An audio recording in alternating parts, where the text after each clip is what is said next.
Volume 1, Chapter 69, 3rd of January, 1945.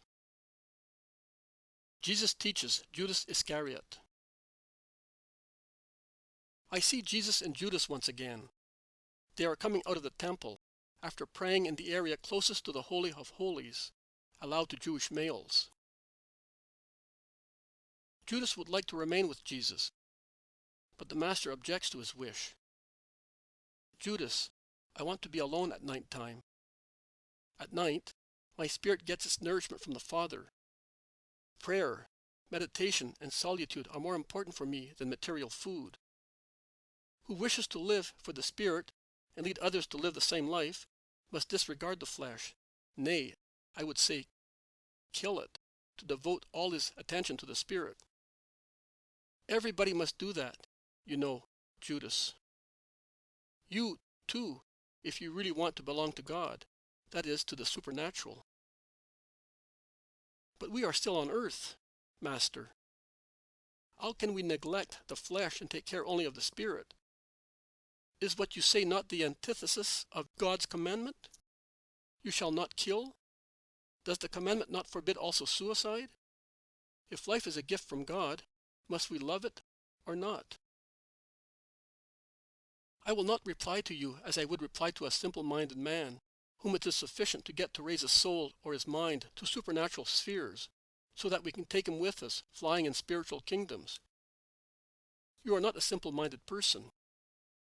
You were formed in an environment that refined you, and it also marred you with its squibbles and doctrines. Do you remember Solomon, Judas? He was wise, the wisest man of those times. Do you remember what he said after acquiring all knowledge? Vanity of vanities, all is vanity. To fear God and observe His commandments, that is all that matters to man. Now I tell you that it is necessary to know how to get nourishment, but no poison, from food. And if we know that a food is bad for us, because it causes detrimental reactions in us, as it is stronger than our salutary juices which could counteract its effects, we must take no more of that food, even if it is pleasant to our taste. Plain bread and water from the fountain are better than the sophisticated juices of the king's table, containing drugs which upset and poison. What must I leave, Master? Everything you know that upsets you. Because God is peace, and if you want to follow the path of God, you must clear your mind, your heart, and your flesh of everything that is not peace-producing and causes perturbation. I know it is difficult to amend one's way of living, but I am here to help you.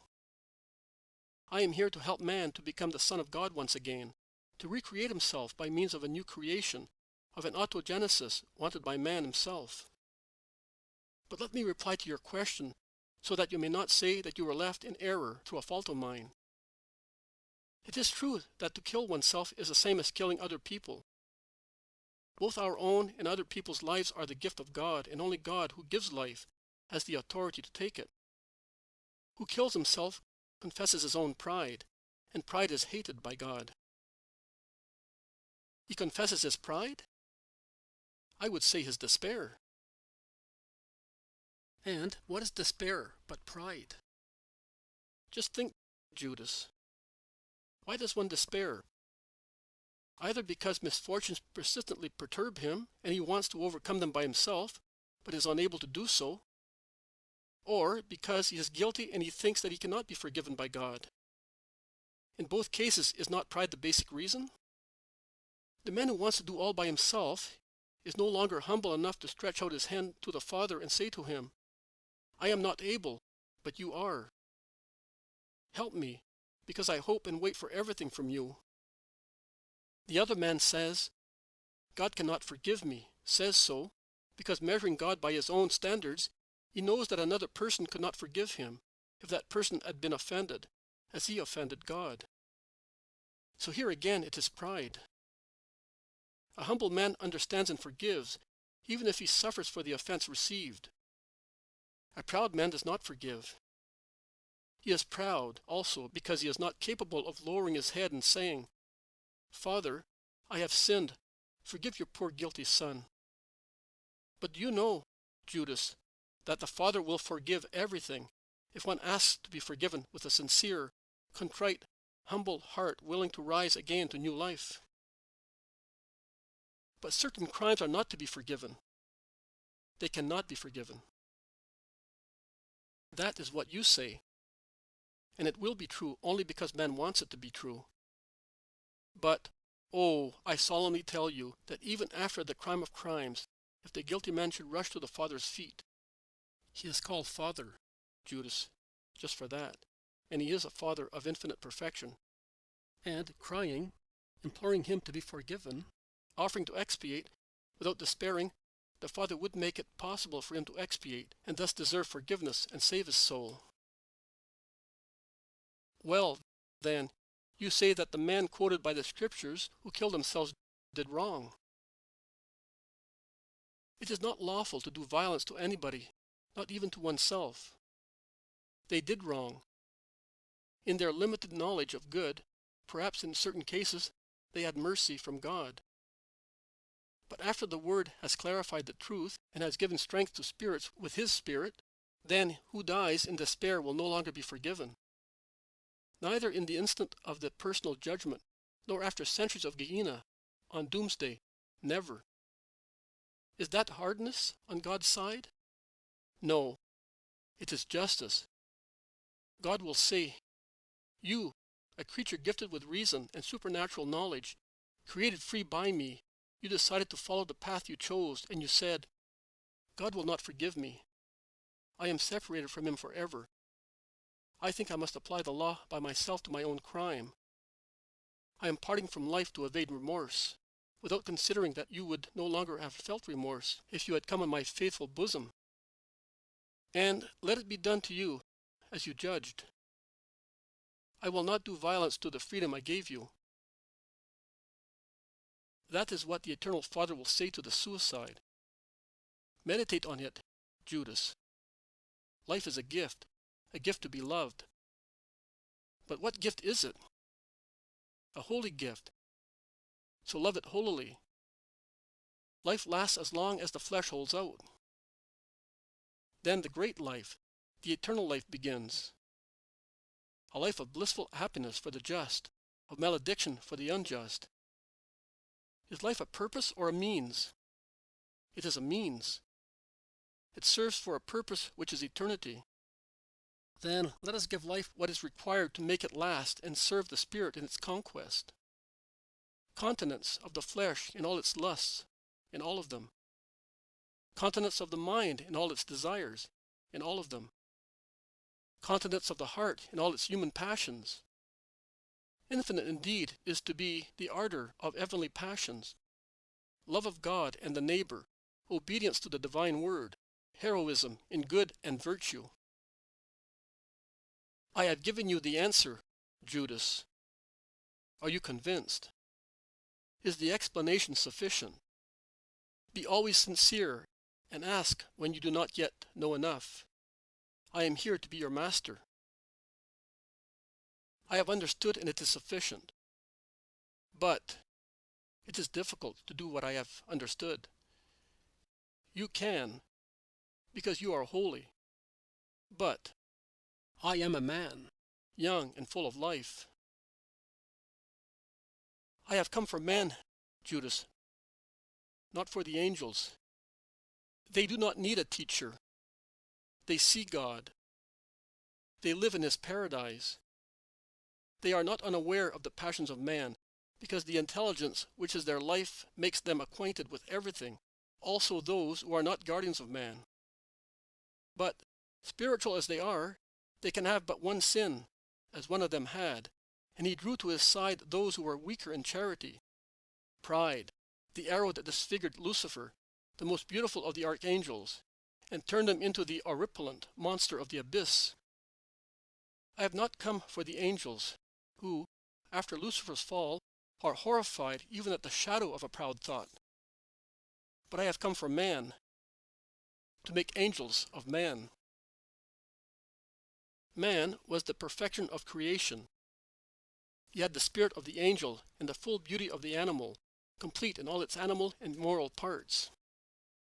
There was no creature equal to him. He was the king of the earth, as God is the king of heaven, and one day, when he would have fallen asleep for the last time on the earth, he would have become king with the Father in heaven. Satan tore the wings of the angel man, and he replaced them with the claws of a beast, and with the intense yearning for filth, and lured him into becoming a being which is better described as a man-demon, rather than simply a man. I want to eradicate the disfigurement worked by Satan, as well as the corrupted craving of the contaminated flesh. I want to give back to man his wings, and make him once again king, co-heir of the Father and of the celestial kingdom. I know that man, if he is willing, can do what I say, to become once again king and angel. I would not tell you things you could not do. I am not one of the rhetors who preach impossible doctrines. I have real flesh, so that through the experience of the flesh, I might learn which are the temptations of man. And what about sins? Everyone can be tempted. Sinners are only those who want to be such. Have you ever sinned, Jesus? No, I never wanted to sin. Not because I am the Son of the Father, but because I wanted, and I want to prove to man that the Son of Man did not sin because he did not want to sin, and that man can, if he wants, not sin. Have you ever been tempted? I am 30 years old, Judas, and I did not live in a cave upon a mountain. I lived amongst man. And if I had been in the loneliest place in the world, do you think temptations would not have come to me? We have everything in us, good and evil. We carry everything with us. And the breath of God blows on the good and vivifies it like a thurible of sweet-smelling holy incense. And Satan blows on evil, thus kindling a furious blazing fire. But diligent goodwill and constant prayer are like damp sand on the hellish fire. They suffocate it and put it out. But if you have never sinned, how can you judge sinners? I am a man and the Son of God. What I might ignore as a man and judge wrongly, I know and judge as the Son of God. After all, Judas, answer this question of mine. Will one who is hungry suffer more by saying, I will now sit down at the table, or by saying, there is no food for me? He suffers more in the latter case, because the simple thought that he is without food will bring back to him the pleasant smell of food, and his bowels will be tortured by biting desire. Right. Temptation is as biting as that desire, Judas. Satan makes it more intense, more real, more alluring than any accomplished act. Further, the act satisfies and at times nauseates. Whereas temptations do not subside, but like pruned trees, they grow stronger and stronger. And have you never yielded? No, never. How did you manage? I said, Father, lead me not into temptation. What? You, the Messiah? You work miracles and you ask your Father for help? Not only for help. I ask him not to lead me into temptation. Do you think that I, simply because am I, can do without the Father? Oh, no. I solemnly tell you that the Father grants everything to his Son, and that the Son receives everything from the Father. And I tell you that everything the Father will be asked for in my name will be granted. But here we are at Gethsemane, where I live. The first trees can be seen beyond the walls. You live beyond Tophet. It is getting dark already. You had better not come up as far as that. We will meet tomorrow at the same place. Goodbye. Peace be with you. Peace be with you, too, Master. But I would like to tell you another thing. I will come with you as far as the Kidron. Then I will come back. Why do you live in such a humble place? You know, people notice so many things, Do you not know anyone in town with a beautiful house? If you wish, I can take you to some friends. They will give you hospitality because of my friendly attitude towards them, and the house would be more worthy of you. Do you think so? I do not. All classes of people are worthy or unworthy. And without lacking in charity, but to avoid offending justice, I tell you that the unworthy, the mischievously unworthy, are often to be found amongst the great ones. It is not necessary, and it is of no use being influential, to be good or to hide sins from the eyes of God. Everything will be turned over under my sign. And not who is mighty will be great, but who is humble and holy. But to be respected, to impose oneself. Is Herod respected? Is Caesar respected? No, they are tolerated and cursed both by lips and by hearts. And believe me, Judas, on good people, or simply on people of good will, it will be easier for me to impose myself with modesty rather than with majesty. But will you always despise the mighty ones? You will make enemies of them. I was thinking of speaking of you to many people I know and who are influential. I will not despise anybody. I will meet the poor as well as the rich, slaves as well as kings, pure people as well as sinners. But if I have to be grateful to those who supply me with bread and a roof over my head, that I may carry on my work, whatever the roof and bread may be, I will always give my preference to the humble. The great ones already have so many joys. The poor have but their honest conscience, a faithful love, children, and the joy of being listened to by those who are above them. I will always be bent over the poor, the afflicted, and sinners. I thank you for your good intention. But leave me to this place of peace and prayer. Go, and may God inspire you with what is good. Jesus leaves the disciple and goes into the olive grove, and the vision ends.